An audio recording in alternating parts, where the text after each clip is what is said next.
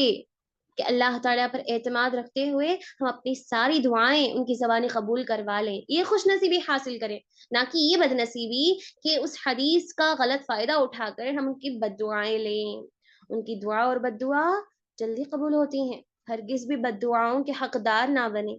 خوش نصیبی بنیں، خوش نصیبی کو سمجھیں کہ اللہ تعالیٰ نے ان کی زبان میں ایسی تاثیر رکھی ہے کہ ان کے ذریعے سے ہم اپنی دعاؤں کو قبول کروا سکتے ہیں۔ تو ایسا انداز پیدا کریں اپنے اندر،